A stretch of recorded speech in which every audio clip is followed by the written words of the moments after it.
Welcome to 10 minute bankers YouTube channel. So 12 డేస్లో 120 grammar రూల్స్ని complete చేసే ఈ సిరీస్లో మనం ఆల్రెడీ డే 6కి వచ్చేసాం. ఈరోజు ఈ వీడియోలో మనం టాప్ 10 మోస్ట్ ఇంపార్టెంట్ గ్రామర్ రూల్స్ని అండ్ రిపీటెడ్గా ఎగ్జామ్స్లో యూజ్ చేసే గ్రామర్ రూల్స్ని నేర్చుకోబోతున్నాం.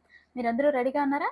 నేను కూడా రెడీగా ఉన్నా. Let's start our rules start చేసే ముందు ఇంతకు ముందు 5 డేస్లో మనం 50 రూల్స్ని కవర్ చేస్తాం. ఆ రూల్స్ని ఎవరైనా చూడకపోతే వెంటనే వెళ్ళి మన ఛానల్ ప్లేలిస్ట్లోనే చూసేయండి. So let's start our rule number 51. So first see the statements. A number of plural noun, a number of plus plural noun వస్తే ప్లూరల్ వెర్బ్ని యూజ్ చేయాలి. The number of plus plural noun వస్తే singular వెర్బ్ని use చేయాలి. ఇదే ఈ rule అనమాట. A number of, the number of. ఇక్కడ a number of, the number of చూడడానికి మీనింగ్ ఒకేలా ఉంటుంది, కానీ వీటిని మనం ఎప్పుడైనా ఒక సెంటెన్స్లో యూజ్ చేస్తే అప్పుడు వచ్చే వెర్బ్ అనేది ఈ వర్డ్స్ని బట్టి చేంజ్ అవుతూ ఉంటుంది. ఏ నెంబర్ ఆఫ్ అని వస్తే ప్లూరల్ వెర్బ్ని యూజ్ చేస్తాం. ద నెంబర్ ఆఫ్ అని వస్తే సింగులర్ వెర్బ్ని యూజ్ చేస్తాం. So let's see with the examples. A number of teachers dash waiting here. A number of అని యూజ్ చేస్తాం కాబట్టి a number of teachers are waiting here. అలానే ఇక్కడ the number of teachers dash 20. The number of అని అన్నాం కాబట్టి is 20. So a number of అని వచ్చినప్పుడు ప్లూరల్ నౌన్ వస్తే మనం ఇక్కడ యూజ్ చేసే వెర్బ్ కూడా ప్లూరల్దే అయి ఉండాలి. ద నెంబర్ ఆఫ్ వచ్చినప్పుడు ప్లూరల్ నౌన్ వస్తే మనం యూజ్ చేసేది ఈజ్ అయి ఉండాలి. సో ఏ అని వచ్చిందంటే ప్లూరల్ వెర్బ్ని, ద అని వచ్చిందంటే సింగులర్ వెర్బ్ని యూజ్ చేయాలి. ఏ అని వస్తే ఆర్, ద అని వస్తే ఈజ్. సో అదే ఇక్కడ కింద చెప్తానండి. So a plural verb, are, were, have. The అని వస్తే is, am, has singular verb. A అని వస్తే ప్లూరల్, ద అని వస్తే singular. This is all about rule number 51. Next are rule number 52. Rule number 52. Rule number 52 గురించి తెలుసుకునే ముందు మనం ఎగ్జాంపుల్స్తో చూద్దాం. First see the example. Rule number 52, see the example. That is, it is time you work hard. ఒక statement are ఒక sentence. It is time you work hard. దీనిలో మనకి యూ వర్క్ హార్డ్ చూడడానికి, చదవడానికి ఇది కరెక్ట్గానే అనిపిస్తుంది కదా, కానీ దీనిలో ఒక స్మాల్ మిస్టేక్ ఉంది. ఏంటి ఆ స్మాల్ మిస్టేక్ అంటే, ఇట్ ఈస్ టైమ్ అనే వర్డ్ని మనం యూజ్ చేసాం కదా. ఇట్ ఈస్ టైమ్ అనే వర్డ్ తర్వాత మనకి కనుక సబ్జెక్ట్ వస్తే సబ్జెక్ట్ తర్వాత వచ్చే వెర్బ్ అనేది V2లో ఉండాలి. సో అందువల్ల మనకి ఇక్కడ వీటన్నిటిని కూడా దీనిలో అప్లై చేసి చూద్దాం రండి. It is time you shall work hard. It is time you worked hard. It is time you should work hard. ఈ 3 సెంటెన్సెస్లో కూడా సెకండ్ అనేది right. It is time you worked hard. ఎందుకు సెకండ్ది రైట్ అయింది అంటే, ఇట్ ఈస్ టైమ్ అని కానీ, it is high time అని కానీ ఏదైనా సెంటెన్స్లో వచ్చింది అని అంటే ఏంటి, ఇట్ ఈస్ టైమ్ అని కానీ, ఇట్ ఈస్ హై టైమ్ అని కానీ ఏదైనా సెంటెన్స్లో మనకు వచ్చింది అని అంటే 2 వస్తేనేమో 2తో పాటు V1ని యూజ్ చేయాలి. It is time to work hard. 2 వచ్చింది కాబట్టి V1 యూజ్ చేసి it is time to work hard అని అన్నాం. అదే 2 కాకుండా సబ్జెక్ట్ వచ్చింది అనుకోండి, ఇట్ ఈస్ టైమ్ టు వచ్చింది కాబట్టి it is time to work hard, V1 use చేసాం. అలా కాకుండా it is time she worked hard. It is time she. She అనేది ఏంటి, సబ్జెక్ట్గా యూజ్ చేస్తాం కదా మనం. షీ, హీ, రామ్, శ్యామ్ ఇలాంటివి. ఈ ప్లేస్లో ఇట్ ఈస్ టైమ్ తర్వాత సబ్జెక్ట్ అనేది వచ్చిందంటే తర్వాత మనం యూజ్ చేసే వెర్బ్ అనేది V2లో ఉండాలి. కాబట్టి it is time she worked hard. అందుకని మన ఫస్ట్ సెంటెన్స్లో కూడా ఇట్ ఈస్ టైమ్ యూ అనే వర్డ్ని, యూ అనే సబ్జెక్ట్ని యూజ్ చేసాం కాబట్టి it is time you worked hard, V2ని యూజ్ చేసి రాసాం. You worked hard. So this is all about rule number 52. Next let's see the rule number 53. Rule number 53 వచ్చేసరికి మనకి యాంగ్రీ. యాంగ్రీ అనే వర్డ్ని మనం 2 వేస్లో యూజ్ చేస్తాం. మనకి కోపం ఎప్పుడు పర్సన్స్ మీద వస్తుంది, అలానే కొన్ని విషయాల దగ్గర కానీ, కొన్ని సిచ్యువేషన్స్ దగ్గర కానీ, లేకపోతే వేరే ఏదైనా విషయాల దగ్గర కూడా వస్తుంది. కోపం మనుషుల మీద పడతాం, లేకపోతే వేరే ఏదైనా విషయాల దగ్గర కూడా వస్తూ ఉంటుంది. సో ఇక్కడ మనం యాంగ్రీ అనే వర్డ్ని యూజ్ చేసినప్పుడు ఎట్ అనేది యూజ్ చేయాలి అని అంటే, ఏదైనా నాన్ లివింగ్ థింగ్స్ గురించి కానీ సంథింగ్ ఏదైనా ఒక సిచ్యువేషన్ గురించి చెప్పేటప్పుడు యాంగ్రీ ఎట్ అని అంటాం. అదే మనం మన యాంగ్రీనెస్ని, మన కోపాన్ని ఒక పర్సన్ మీద చూపిస్తున్నట్లయితే యాంగ్రీ విత్ అని యూజ్ చేయాలి. పర్సన్ మీద చూపిస్తున్నట్లయితే యాంగ్రీ విత్ అని యూజ్ చేయాలి. సో ఎగ్జాంపుల్స్తో చూద్దాం రండి. I am angry at Raji because he did not went to the class. క్లాస్కి వెళ్ళలేదు కాబట్టి నేను రాజీ మీద కోపంగా ఉన్నాను. రాజీ అనేది ఒక పర్సన్ కాబట్టి ఐ ఆమ్ యాంగ్రీ ఎట్ అని రాదు, I am angry with. So ఈ స్టేట్మెంట్లో ఇది మిస్టేక్ అనమాట. ఐ ఆమ్ యాంగ్రీ ఎట్ కాదు, రాజీ అనేది పర్సన్ కాబట్టి I am angry with Raji because he did not go to the class. Okay, because he did not go to the class. డిడ్తో పాటు ఇక్కడ డిడ్ నాట్ వెంట్, ఇక్కడ డిడ్ నాట్ వెంట్ అని ఇచ్చాడు. ఇక్కడికి వచ్చేసరికి డిడ్ నాట్ గో అని మనం ఎందుకు యూజ్ చేసామంటే డిడ్తో పాటు ఎప్పుడు కూడా మనకి V1 వచ్చింది, V2 రాదు. సో అది మనం గుర్తుపెట్టుకోవాలి. ఏదైనా సెంటెన్స్లో డిడ్తో పాటు V2 ఇచ్చాడంటే ఆ సెంటెన్స్లో ఎర్రర్ ఉంది, ఆ ప్లేస్లో ఎర్రర్ ఉంది అని అర్థం అనమాట. సో ఇక్కడ కూడా అంతే, డిడ్ నాట్ వెంట్ కాదు, డిడ్ నాట్ గో. ఎప్పుడైనా డిడ్తో పాటు V1 మాత్రమే వస్తుంది. So did not vent, did not worry ఏమి రాదు, డిడ్ నాట్ గో ఇలానే వస్తుంది. సో డిడ్తో పాటు V1 వస్తుంది. అండ్ యాంగ్రీ ఎట్ అనేది సంథింగ్, లేకపోతే నాన్ లివింగ్ థింగ్స్, లేకపోతే ఒక సిచ్యువేషన్ని చెప్పేటప్పుడు యాంగ్రీ విత్ అనేది మనం పర్సన్ మీద కోపం చూపించినప్పుడు యాంగ్రీ విత్ అనేది యూజ్ చేయాలి. So this is all about rule number 53. Next rule number 54. Let's see with the example. Rule number 54లో వచ్చేసరికి ఒక సెంటెన్స్ చూడండి. I do not know to make milk shake, hence you should help me out. నాకు milk shake చేయడం రాదు, నువ్వు నాకు help చేయి. దీని తెలుగు మీనింగ్ ఇది.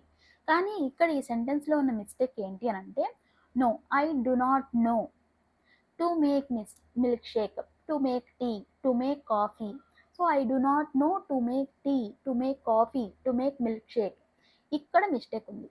ఏంటా మిస్టేక్ అంటే, నో అనే వర్డ్ని మనం ఏదైనా ఒక సెంటెన్స్లో యూజ్ చేస్తామంటే ఆ నో వచ్చినప్పుడు మనకి హౌ కానీ, వెన్ కానీ, వై కానీ, వేర్ కానీ రావాలన్నమాట. ఏంటి, నో అనే వర్డ్ మనం ఏదైనా సెంటెన్స్లో యూజ్ చేసినప్పుడు ఆ సెంటెన్స్లో ఖచ్చితంగా హౌ, వెన్, వై, వేర్ ఇలాంటి వర్డ్స్ని మనం యూజ్ చేయాలి. ఇప్పుడు అలానే ఫస్ట్ దానిలో ఇప్పుడు I do not know to make milk shake కాదు, I do not know how to make milk shake. Let's see the right. చూడండి, I do not know how to make milk shake, hence you should help me out. So I do not know to make milk shake కాదు, I do not know how to make milk shake. అలానే ఇంకో example, I do not know to prepare for the exam. I do not know కాదు, I do not know how to prepare for the exam. I do not know how to prepare for the exam. So know అనే word ఎప్పుడైతే వస్తుందో అప్పుడు మనం how, when, why, wear అనే ఈ వర్డ్స్ని ఆ సెంటెన్స్లో use చేయాలి. ఈ వర్డ్స్ లేకుండా నో అనే పదాన్ని మనం యూజ్ చేసామంటే ఆ సెంటెన్స్లో ఎర్రర్ ఉంది అని అర్థం. Next let's see the next rule. Rule number 55. Rule number 55 ఏంటంటే, it is nothing else but more foolishness. It is nothing else but more foolishness అంటే it is nothing else but more కాదు, but mere foolishness. So ఇక్కడ కొన్ని words వచ్చినప్పుడు కొన్ననే ఉండాలి. అది ఎలాగా, neither Nar, either are అని ఎలా ఉంటాయో అలానే ఎల్స్ వస్తే ఎల్స్తో పాటు బట్ రావాలి. అలానే అదర్ వస్తే దాన్ రావాలి, రాదర్ వస్తే దాన్ రావాలి, other than, rather than, else, but, either are, neither నార్ ఇలా ఎలా అయితే ఉంటాయో నెయిదర్ నార్, ఎయిదర్ ఆర్ అని, ఇలాగే ఇంకొన్ని వర్డ్స్ ఏంటంటే ఎల్స్ వస్తే but, other than, rather than ఇలా అనమాట. సో కొన్ని ఎగ్జాంపుల్స్ చూద్దాం రండి. She met no other person but Sri. She met no other person but Sri. ఇక్కడ ఏంటి మిస్టేక్ అంటే, నో అదర్, ఇక్కడ అదర్ అనే వర్డ్ యూస్ చేసినప్పుడు మనకి ఎప్పుడు కూడా దాన్ అనేది మాత్రమే రావాలి, అదర్తో పాటు బట్ రాకూడదు. బట్ అనేది ఎప్పుడు వస్తుంది మనకి, ఎల్స్ అనే వర్డ్ని యూజ్ చేసినప్పుడు మాత్రమే బట్ వస్తుంది.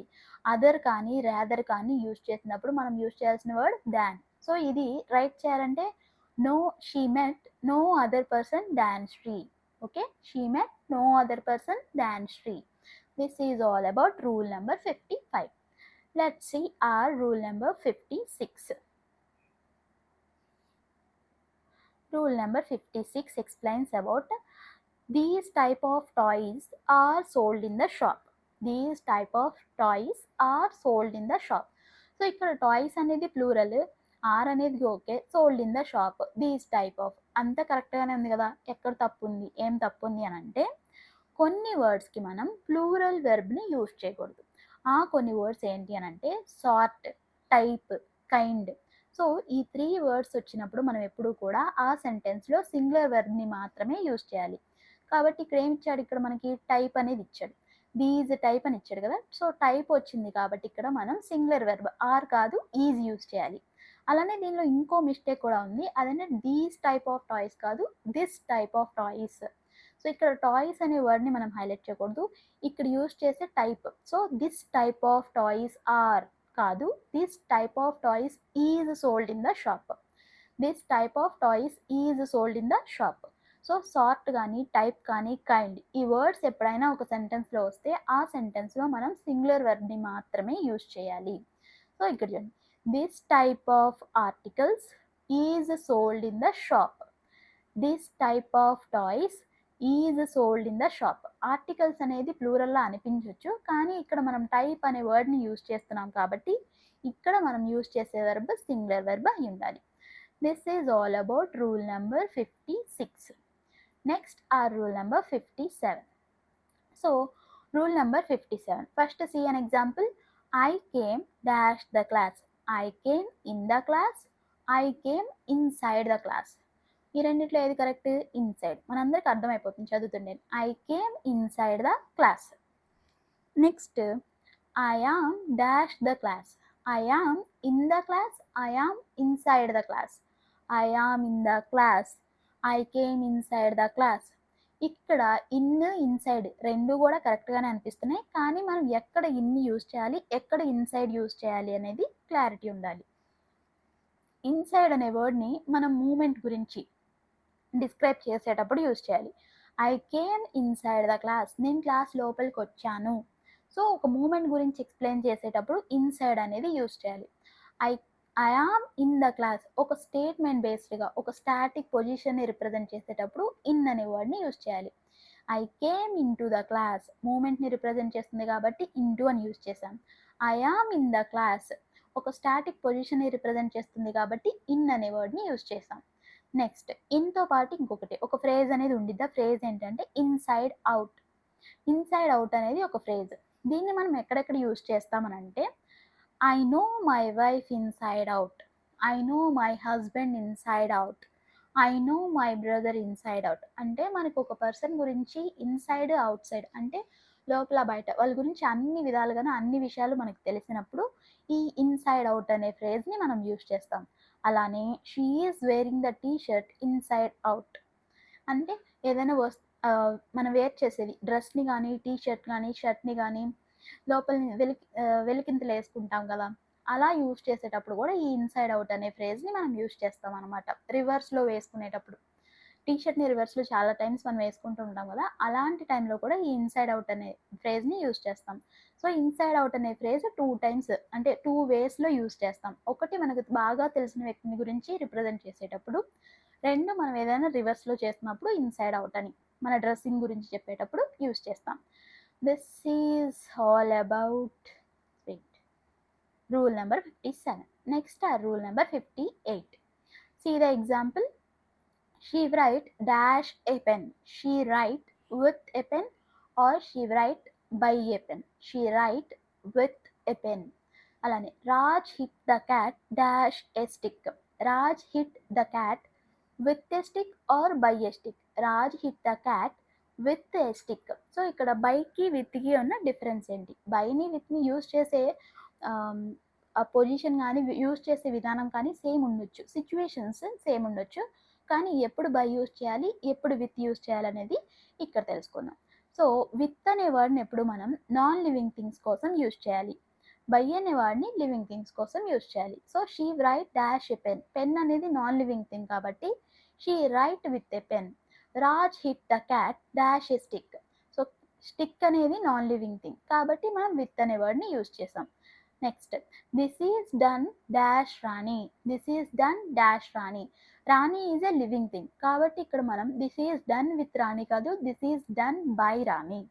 This is done by Rani. Return by Mukherjee, return by Ram, return by Shyam.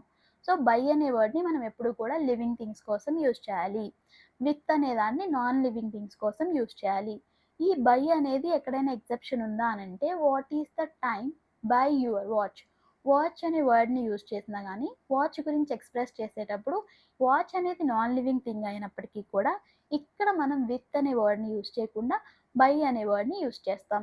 కొన్ని ఎగ్జెప్షన్ కేసెస్ ఏంటి అని అంటే ఇక్కడ ఈ వాచ్ అనే వర్డ్ని కానీ వాచ్ గురించి చెప్పేటప్పుడు మనం బై అనే వర్డ్ని యూజ్ చేస్తాం, విత్ అనే వర్డ్ కాదు. This is all about rule number 58. Next our rule number 59. Let's see the example first. His exams start dash Friday. His exams start from Friday or his exams start on Friday. His exam starts from Monday. His exam starts from Monday or his exam starts on Monday.